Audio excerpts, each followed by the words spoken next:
అందరికీ నమస్కారం. ఈరోజు కొద్దిమంది పుట్టిన మంచి జీవితం గడుపుతారు, మంచి పేరు సంపాదిస్తారు. కొందరు పుట్టిన 110, 105 సంవత్సరాలు, 100 సంవత్సరాలు బతికిన ఆ జీవనోపాధంలో వాళ్ళను గుర్తించే విధంగా ఉంటారు. కానీ ఈ రోజున ఒకళ్ళు పనిగిరి వాస్తవులైన మేడే వెంకటమ్మ అనే జీవనం అనేది సాధారణ జీవితం. ఈరోజు ఆమె యొక్క దశదిన కర్మలు, అంతేకాకుండా వాళ్ళ యొక్క నిత్యం ఎప్పటికీ ప్రార్థన మందిరంగా జీవిస్తున్న ఒక క్రిస్టియన్స్లో ఒక వాళ్ళ జీవితంలో కూడికల ఒక ప్రస్తావనలోకి వెళ్ళడానికి మన ప్రయత్నం చేద్దామండి.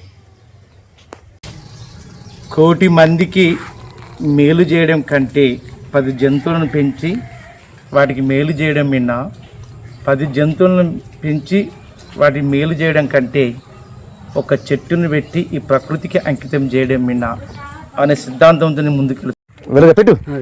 3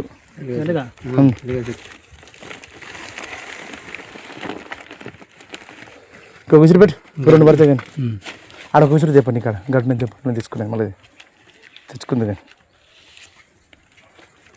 చూసిర్రు అమ్మమ్మల ఇల్లు అంటే అంత ప్రేమ.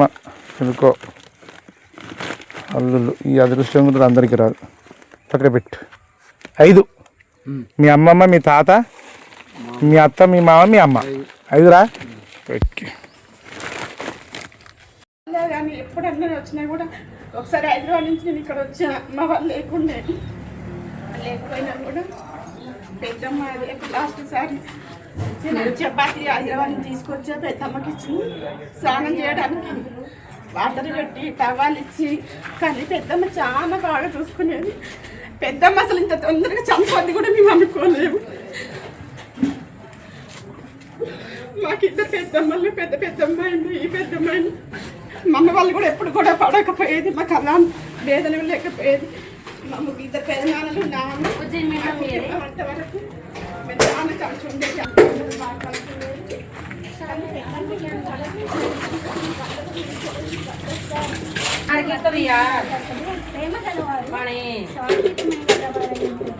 ప్రేమ అన్నిటినీ తాను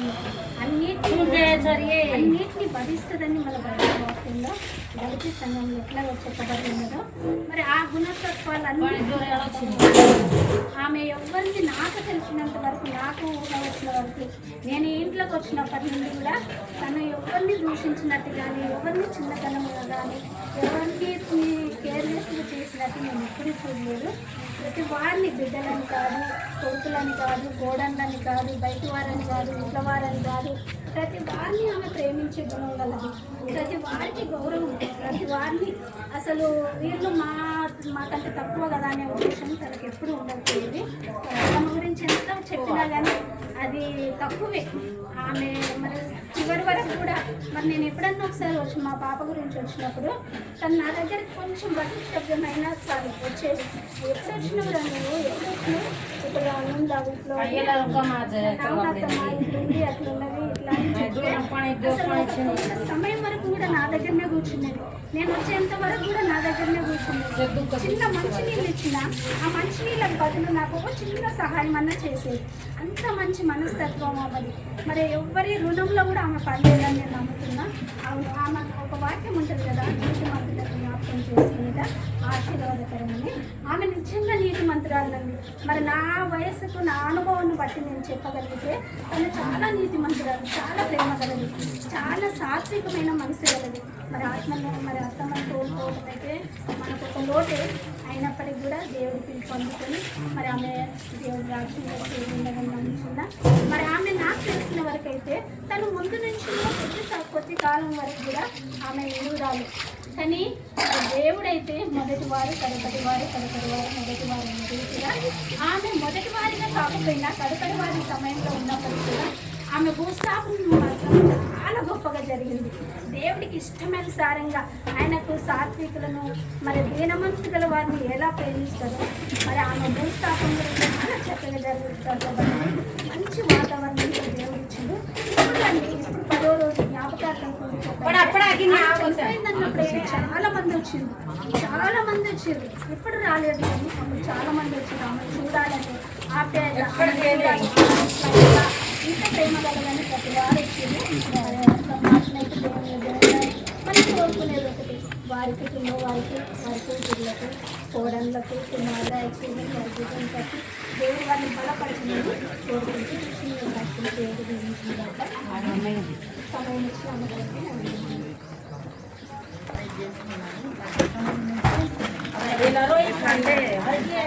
ఎల్లమ్మ వస్తున్నాయి కానీ నా అక్క బావ అవుతుంది అయితే ఆ ద్వారా ఇట్లా పరిచయము అంత ముందుకు ఉన్న పరిచయానికి ఇప్పుడున్న పరిచయానికి అసలు ఆ అక్క ప్రేమను చూస్తే ఎట్లా అనిపిస్తుంది బాబు కూతుర్లను వేరేలాగా మంది కూతుర్లను అట్లా చూస్తారు కదా అసలు అందరినీ అదే ప్రేమగా అసలు మా బావగారినైనా మా ఆయనైనా నాగేష్ బావ ఇప్పుడు ఆయన ఎట్లా ఉంటుందో ఆ ప్రేమ కూడా వాళ్ళని చూస్తుంటే ఇట్లా ప్రేమ అంటే అట్లా ప్రేమించాలి అనేది అయితే నాకు అక్కని చూస్తే అట్లా అనిపిస్తుంది అంటే అది మనకు తేడా అనేది తెలియకుండా ఒకే ప్రేమను వాళ్ళ మధ్య నేను చూసిన మళ్ళీ మా అత్తమ్మ వాళ్ళ తోటికోడళ్ళు కూడా అంతే వాళ్ళని చూసి ఇక అత్తమ్మ వచ్చిందంటే అసలు ఇక్కడే ఉంటుంది మా అత్తయ్య కూడా అసలు వాళ్ళ తోటికోడళ్ళు అనేది అయితే వాళ్ళని చూస్తేనైతే అబ్బా ఈ ఏజ్ వరకు కూడా ఇట్లా ఉంటారా అనేది అయితే వాళ్ళని చూసి అయితే చాలా నేర్చుకోవచ్చు ఎందుకంటే ఇప్పుడున్న జనరేషన్ బట్టి కొత్తగా పెళ్ళి అవుతుంది అసలు ఇట్లా జరిగిపోయినందుకైతే అసలు అనుకోకుండా సడన్గా నాకు తెలిసినప్పుడైతే చాలా బాధ అనిపించింది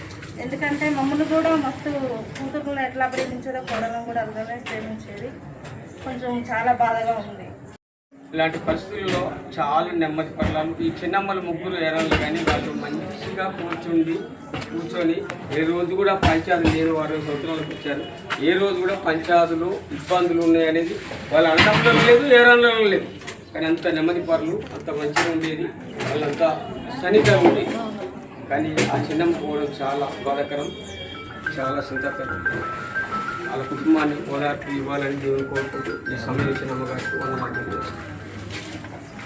మంచి గుణలక్షణాలని మనము తెలుసుకొని ఆ రీతిగా మనము జీవించాలి. ఇప్పటికే మనం జ్ఞాపకాలకు కూడా మనలో ఉన్నటువంటి ఆ మంచి ఏదైతే ఉందో ఆ మంచిని మనం స్వీకరించి దాని ప్రకారం మనం జీవించాలి. ఇప్పుడు దాంట్లో కుటుంబంలో కావాల్సింది ఏంటంటే ప్రేమ ఉండాలి. ప్రేమ ఉంటే ప్రేమ ఒకటి ఆ ప్రేమలో పక్షపాతం లేదు నా అని పరానే పక్షపాతము లేదు అది ముఖ్యం. అన్ని ఏవైతే కుటుంబము సజావుగా నడవటానికి ఏ లక్షణాలు అయితే అవసరమో ఆ లక్షణాలన్నింటినీ ఆమెలో మనం చూస్తూ ఉంటున్నాం. అవన్నీ కూడా లక్షణాలు దేవుడు ఆమెలో పొందుపరిచి ఉంటున్నాడు. ప్రేమ, పక్షపాతం లేని ప్రేమ, మరి ఆమె ఎంతో సాత్వికురాలు అని చెప్పినాం. ఇంకోటి ఆమె ఎవరినైనా వస్తే భోజనం చేశారా అని అంటే ఆతిథ్యం ఇచ్చే లక్షణం అది క్రైస్తవునికి ఉండవలసినటువంటి మంచి గుణలక్షణం. మరి ఇన్ని గుణలక్షణాలని మన ముందు ఆమె ఎందుకంటే మనం కీర్తి చేర్చును అంటాం సరిపోగాలి. ఎందుకంటాము ఒక మంచి కీర్తిని ఒక మంచి పేరుని శేషము అంటే మిగుల్చుకొని పోయింది ఇక్కడ నుంచి. ఒక మంచి పేరుని ఆమె భూలోకంలో విడిచిపెట్టిపోయింది. మనము తల్లి గర్భం నుంచి ఎట్లా వచ్చామో అట్లాగే వెళ్తాము కానీ ఒక మంచి పేరుని మాత్రం మనం ఇక్కడ సంపాదించుకొని ఇక్కడ విడిచిపెట్టుకొని వెళ్తాము. ఆ మంచి పేరుని వెంకటమ్మ గారు మరి ఇక్కడ ఊరి మీద విడిచిపెట్టి వెళ్ళింది కాబట్టి ఇక్కడున్న మనమందరం కూడా అతి ప్రేమ యారాళ్ళల్లో కానీ లేకుంటే కుటుంబంలో కానీ ఎటువంటి మరి స్వార్థం లేని ప్రేమను అందించింది. కానీ రాబోయే తరాల్లో మనము కూడా అటువంటి స్వార్థం లేని ప్రేమను కలిగి సాత్వికమును కలిగి మంచి ఆతిథ్యం ఇచ్చేటువంటి వెంకటమ్మ గారి మంచి గుణ లక్షణాలని మరి కలిగి ఉండాలని నేను ప్రభుపేట ఆశిస్తూ ఉంటున్నాను. మరి ఈ సమయంలో లేఖన భాగంలో నుంచి మరి సామ్యులు అన్న చదివించిస్తారు. యోహాను సువార్త 11వ అధ్యాయము 23 నుంచి 25 వచనాలు. ఇది యోహాను సువార్త 23వ అధ్యాయం 11వ అధ్యాయం 23 నుండి 25 వరకు.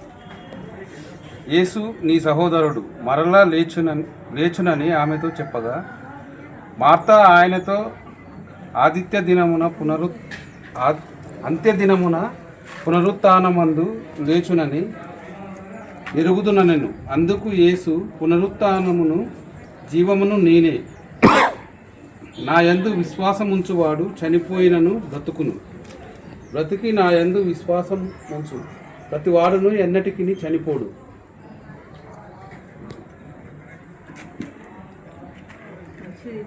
సమయంలో చదివిన లేఖనాలను బట్టి మీ అన్నకు చెల్లిస్తూ మరి మన సమయంలో ఈ పనిగిరి పాస్కెట్లోనే మరి వర్ధమాన్ కోట డి కొత్తపల్లి చేరుబోయినగూడెం జాజిగూడెంలో దేవుని యొక్క పరిచర్యను చాలా చిన్న వయసులో పరిచర్యను అందిస్తున్నటువంటి యామి అమ్మగారుగా తను పరిచర్యలు అందిస్తూ ఉంటున్నారు. కాబట్టి ఈ సమయంలో కుటుంబ ఆదరణ నిమిత్తము వాక్యాన్ని అందించవలసిందిగా కూర్చున్నాను. ముందుగా దేవాది దేవునికి, అమ్మగారికి, అయ్యగారికి, మరి సంఘం అంతటికి కూడా నాకు ఇంటి అవకాశం ఇచ్చినందుకు మీకు వందనాలను తెలియజేస్తున్నాను. ప్రభు అయిన యేసుక్రీస్తు నామంలో, మన రక్షకుడైన యేసుక్రీస్తు నామంలో మీ అందరికీ కూడా ఈ మధ్యాహ్న కాలపు శుభములను తెలియజేస్తున్నాను. మనమందరం కూడా ఈ సమయంలో ఎందు నిమిత్తమై సంఘముగా, కుటుంబముగా కూడుకొని ఉన్నామో మనకి తెలిసింది. మనం ఏది చేసినా, ఏది ఆలోచించినా, ఏది మాట్లాడినా, ఏ పని మనం చేసినా కానీ దేవునిని మహిమపరచడానికి, ఒకరిని ఆదరించడానికి, మన పొరుగు వారిని దేవునిలో సత్య మార్గంలో నడిపించడానికి మనము మాదిరికరంగా జీవించాలి. ఇప్పుడు మనం సంఘంగా, మరి కుటుంబ సభ్యులుగా, మరి ఈ కుటుంబాన్ని, వెంకటమ్మ గారి కుటుంబాన్ని, వారు విడిచి వెళ్ళినటువంటి కుటుంబాన్ని ఆదరించడానికి మనమందరం కూడా కూడి ఉన్నాము. తలలు వంచి ప్రార్థన చేసి దేవుడే స్వయంగా ఆయన నా నోటి మాటలు ఇచ్చి కుటుంబంతో మాట్లాడాలని ఒక్క మాట ప్రార్థన చేసుకుని. ప్రేమగల తండ్రి, మహోన్నతుడ, సర్వశక్తి గల దేవాన్ని బంగారు స్తోత్రం తండ్రి. ఇంతవరకు కాచి కాపాడినందుకు వందనాలు తండ్రి. దేవా, నన్ను సిలువ చాటున మరుగుపరిచి మా అందరి హృదయ ధ్యానంలో నా నోటి మాటలు నీ దృష్టికి అంగీకారం అగునట్లుగా నన్ను నీ నోటి బూరగా వాడుకొనమని, మరి ముఖ్యంగా ఈ కుటుంబంతో మాట్లాడమని, ఆదరించమని యేసు అతి పరిశుద్ధమైన నామంలో అడిగి వేడుకుంటున్నాము తండ్రి. ఆమేన్. చదవబడినటువంటి వాక్యము, పాడినటువంటి పాట రెండిట్లో కూడా ఒక్కటే మనకు కనిపిస్తుంది, నిరీక్షణ. ఎక్కడా లేనిది మన దగ్గర, అంటే మన క్రైస్తవులలో ఒక నిరీక్షణ మనకున్నది. ఏంటిది అని అంటే, అంత్యదినమందు ప్రతి ఒక్కరు కూడా పేర్లు పిలుచుచుండగా వాళ్ళు తిరిగి పునరుద్ధానము పొందుకుంటారు అన్నది. లాజరు కథ మనందరికీ తెలిసిందే కదా. లాజరు యేసుక్రీస్తు ప్రభుల వారికి మంచి స్నేహితుడు, అతనితో పెరిగినటువంటి చిన్ననాటి స్నేహితుడు. ఆయన చనిపోయి 4 దినములైన తర్వాత వచ్చి కుటుంబాన్ని పరామర్శించినప్పుడు ముందుగా పరిగెత్తుకొని ఎదుర్కొన్నది ఎవరంటే మార్త. ఈరోజు కుటుంబానికి, కుటుంబ సభ్యులకి కావాల్సినటువంటి విశ్వాసము మార్తలో ఉన్నటువంటి విశ్వాసం. అంత్యదినమందు పునరుత్థానమందు లేచినని నేను ఎరుగుదును అని విశ్వాసంతో తను యేసుక్రీస్తుతో చెప్తుంది. ఈ సహోదరును నిశ్చయముగా మరలా లేచును అని ఆమె యేసుక్రీస్తు ప్రభు వాళ్ళు ఆమెకు చెబితే, నిజమే ప్రభువా, ఆయన లేస్తాడు, అంత్యదినమందు లేస్తాడు, నాకు తెలుసు ఆ సంగతి అని విశ్వాసంతో చెప్తుంది. ఈరోజు దేవుడు మనకి గుర్తు చేసేది 3 విషయాలు. మొట్టమొదటిది ఆదరణ. మనం అనుకోవచ్చు, నాతో దేవునికి, నా కుటుంబానికి దేవునితో ఏంటి సంబంధం అని అనుకోవచ్చు. కానీ ప్రతి దినము ప్రార్థన, ప్రతి దినము వాక్యములో ఎదిగేటప్పుడు దేవునితో మనకి కలిగే ఆ సంబంధము, దేవుడు మనకి ఎంత సమీపంగా ఉంటాడంటే, ఆయన స్నేహితుడైన లాజరు కుటుంబాన్ని ఎంత సన్నిహితంగా అంటే, ఆయన కన్నీరు గార్చిందంట, ఆయన ఏడ్చిందంట. ఆయనకు తెలీదా తండ్రి ఆయన మహిమార్థమై లాజర్ని తిరిగి లేపుతాడని ఆయనకు తెలీదా? అయినా కానీ ఆ కుటుంబాన్ని ఆదరించడానికి, దుఃఖించిన వారిని ఓదార్చడానికి స్వయాన యేసుక్రీస్తు ప్రభుల వారి కన్నీరు విడిచి ఆ కుటుంబాన్ని ఆదరించిందంట. అంతేకాకుండా వారిలో ఉన్న విశ్వాసముని ఇంకా బలపరిచిందంట. పునరుత్థానమును, జీవమును నేనే అన్న నిరీక్షణని ఆ రోజు మార్తాకి చెప్పినాడు. ఈరోజు దేవుడు యేసుక్రీస్తు ప్రభుల వారు ఈ కుటుంబానికి చెప్తున్నాడు, పునరుత్థానమును, జీవమును నేనే. చనిపోయిన వారు నా యందు విశ్వాసం ఉంచిన వారైతే తప్పక లేస్తారు, తప్పక బ్రతుకుతారు. వారు మరెన్నడూ కూడా చావుని, మరణముని రుచి చూడరు అని ఒక నిరీక్షణ దేవాది దేవుడు ఆ రోజు మార్తాకి లేదా లాజరు కుటుంబానికి దయచేసిన ఆ దేవుడు ఈరోజు మనకి కూడా అట్టి నిరీక్షణ మనకి తెలియజేస్తున్నారు. అందుకొరకే ఆయన సిలువ మీద మరణంని గెలిచి ఆయన తిరిగి లేచినాడు మనకి నిత్య జీవం ఇవ్వడానికి, నిత్య జీవంలోనికి నడిపించడానికి. నువ్వు ఏడిస్తే నువ్వు ఇచ్చే ప్రతి కన్నీటి బొట్టు బహుశా ఎవరికి తెలియకపోవచ్చు, లేకపోతే నలుగురు ముందు అది చులకనవ్వచ్చు. అదిగో ఏడుస్తుంది, ఎన్ని రోజులు అని ఏడుస్తుంది, ఇంకెంతసేపు అని ఏడుస్తుంది, కార్యక్రమం ముందుకెళ్ళాలి కదా అని నలుగురు చులకనగా చూడొచ్చు, బాధగా చూడొచ్చు, లేకపోతే పట్టించుకున్నట్టు ఉండొచ్చు. కానీ దేవాది దేవుడు తన వాక్యంలో ఏం సెలవిస్తున్నాడంటే, నీ ప్రతి కన్నీటి బాష్ప బిందువుని నా బుద్ధిలో నేను దాచుకొని ఉన్నాను. నేను నిన్ను ఆదరిస్తాను, నేను నిన్ను నీ నమ్మికని బట్టి, నీ విశ్వాసాన్ని బట్టి నిన్ను బలపరిచి మరెన్నడూ కూడా నేను సిగ్గుపరచును. నీ ప్రియులు నిన్ను విడిచి వెళ్ళుండొచ్చు, కానీ వారు నా దగ్గర క్షేమంగా ఉన్నారు, నువ్వు తిరిగి వాళ్ళని కలుసుకుంటావు అన్న నిరీక్షణను దేవుడు మనకి ఈరోజు ఈ వాక్యం ద్వారా తెలియజేస్తున్నారు. దేవుడు మన దేవా, నీ ఘనమైన నామానికి స్తోత్రాలు చెల్లిస్తున్నాము. దినమున నా తండ్రి వెంకటమ్మ గారిని జ్ఞాపకం చేసుకుంటున్న తండ్రి, కుటుంబ సభ్యులు జరిగించినటువంటి నా తండ్రి జ్ఞాపకాల పూర్తిలో సంఘాన్ని, బంధువులను, ఆయన రక్త సంబంధులు, తోబుట్టులందరినీ మీరు సమకూర్చి విధానాన్ని బట్టి వందనాలు చెల్లిస్తున్నాను. వారిలో ఉన్నటువంటి మంచి గుణలక్షణాన్ని మీరు నాయన వందనాలు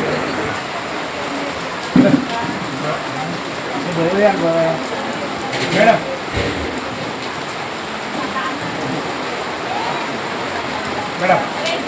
మేడం ఒక మనిషి కాక ప్రపంచంలో మనం జరిగింది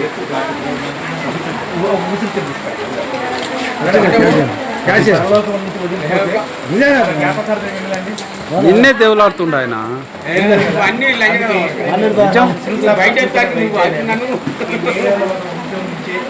మా చిన్న అంటే వీళ్ళ మేనత్త, మా బాబాయ్ వాళ్ళ అంటే వీళ్ళ అత్త, మా బాబాయ్ కష్టపడి ఒక మా నర్సరీలో తెచ్చి ఈ కుటుంబానికి 5 మొక్కలు అంటే వీళ్ళ నానమ్మ, వీళ్ళ తాత, వీళ్ళ అమ్మ, వీళ్ళ నాన్న పేరు మీద, మళ్ళీ వీళ్ళ మేనత్తైన మా నానమ్మ పేరు మీద చెట్టు పెరిగి పెద్దదవ్వాలి మరి.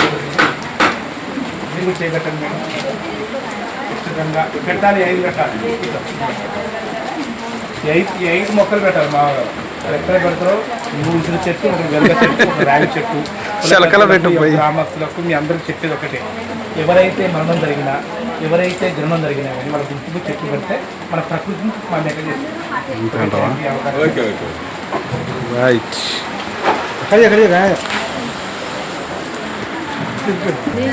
అమ్మమ్మ నిజంగా ముక్కు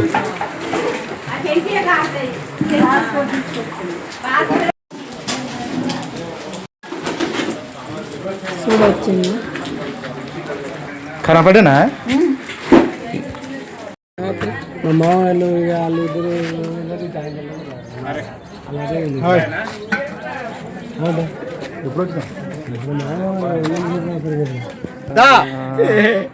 ఎప్పుడు చూసుకోలేదు మనం, అదే మనం చూసుకోలేదు. రాలేదు. అయితే తమ్ముడు నీకు ఝాన్సీకి వదిలిపెట్టు వద్దా, ఇట్లా ఇట్లా చెప్పు, తర్వాత ఇప్పుడు ఉసిరి చెట్టు నేను ఆ బాబాయ్ చెప్పే, ఇది ఉసిరి చెట్టు. ఇట్లా బాబాయ్ ఇట్లా అది దింపే ఇట్లా ఇట్లా అందరూ వస్తారు కదా, అందరూ వస్తారు. చెప్పు బాబాయ్. ఇది ఉసిరి చెట్టు, మేడ వెంకటమ్మ మీద ఈ చెట్టును మా బామ్మర్ది అయిన నాగేష్, మా చెల్లెైన ఈ మొక్కను సాదుకుంటే వెంకటమ్మ ఉన్నట్టే. 5 ఇచ్చిన మరి నువ్వు 5 తెచ్చినావు. 5 వాళ్ళు 5 అంటే మా అమ్మమ్మ నర్సమ్మ, మేడ అబ్బయ్య మా తాత, 2 మేడ నర్సమ్మ మా అమ్మమ్మ, మళ్ళా మీ అమ్మ ఒకటి, మా అమ్మ లక్ష్మి, మీ అత్తమ్మ, మా అమ్మ, మీ అత్తమ్మ, మీ మామ. 5 క్లాస్ కొట్టండి. 3 ఈ మీ తాత, మీ అమ్మమ్మ ఇద్దరు. చేపెట్టి అందరు చేపెట్టి బాబాయ్ పెట్టే, బాబాయ్ పట్టే థ్యాంక్ యూ ఓకే ఇది బాబాయ్. ఉసిరి చెట్టు ఎన్ని కాయలు కాస్తుందో ఉసిరి చెట్టు కాదు. కుటుంబం కూడా అంత ఒక విషయం తెలుసా, మీ వంశం అంకురం నుంచి వీళ్ళ అమ్మ వచ్చిందా, వీళ్ళ పుత్రుల వాళ్ళు వార్డు నెంబర్ కదా, మా గ్రామ పంచాయతీలో కొట్లాడి అమూల్యమైన శక్తి చెట్లు ఇచ్చి 200 చెట్లు పెట్టి మా యొక్క మహబూబాద్ జిల్లాను పెట్టిన ఒక వార్డు నెంబర్ ఏకాగ్రత వార్డు నెంబర్ ఎవ్వరు లేరు. మా అమ్మమ్మలకి ఇయ్యాలని రాత్రి కష్టించి శ్రమించి వెలగ చెట్టు, ఉసిరి చెట్టు, రావి చెట్టు ఇదంతా ఆచరణ పెట్టాలి. ఈ ప్రకృతి ప్రపంచం విధానానికి ఏంటంటే చెట్లు లేకనే ఇప్పుడు మా బావలుగా ఇచ్చేది మా మేనత్త. అది థ్యాంక్ యూ చెట్టు కాయలు ఆ చెట్టు అన్ని పట్టు అది కావద్దు.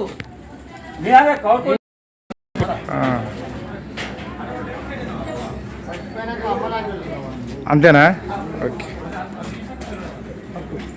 కానీ సాయంత్రం బాగా కష్టపడ్డాడు. ఇప్పుడు వచ్చేటప్పుడు వెంకన్న బాబాయ్ కూడా అందరం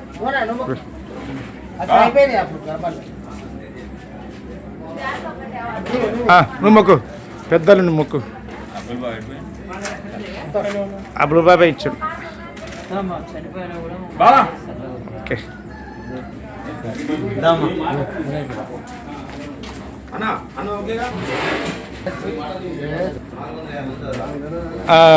ఓకే. మా అర్థమైనప్పుడు మీరు రావారా? ఎప్పుడు కనబడవరా? అనుకున్నప్పుడే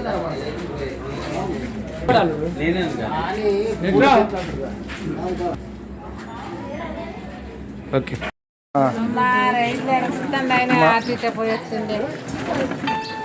మా అత్తమ్మ వాళ్ళది అంటే వాళ్ళు మా యొక్క మహమ్మద్ షేక్ యాకూబ్ తాత గౌషావిలో ఒక చిన్న కూతురు కదా, కనిగిరి. బిషమ్మ కనిగిరిలో నా సీమ బిసమ్మ మేనత్త. మా ఇది మా అత్త వాళ్ళ ఇల్లు. మీ అత్త చూస్తుంది అప్పుడప్పుడు, మీ అమ్మ చూస్తుంది, గీసు చూస్తుంది.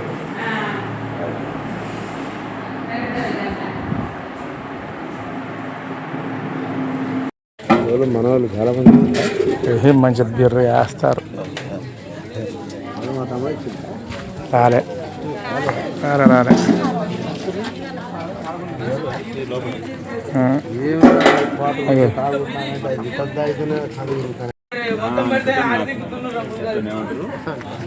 నన్ను ఆదరిస్తూనే ఉంటుంది.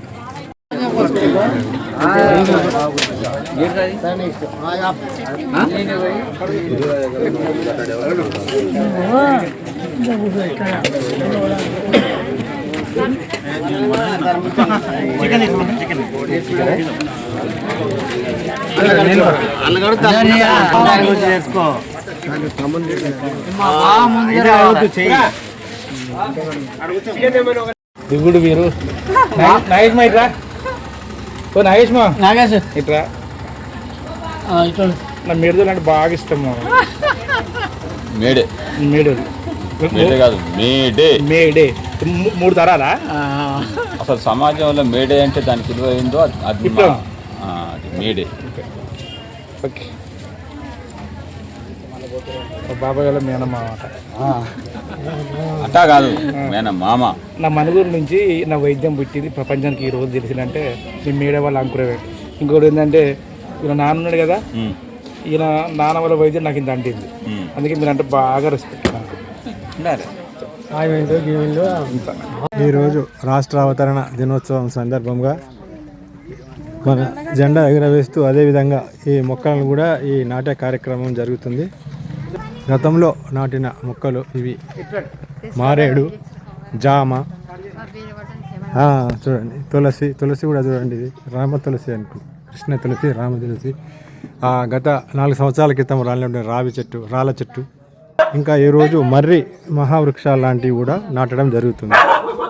ఈ విధంగా ప్రతి ఒక్కరూ తన యొక్క జీవన సంగ్రామంలో ఎంతో కొంత తన సంతానం కల్పించుకొని ఆ సంతతి పేపొందడానికి మనం కష్టించే యొక్క జీవిత లక్ష్య సాధనే మన జీవితం.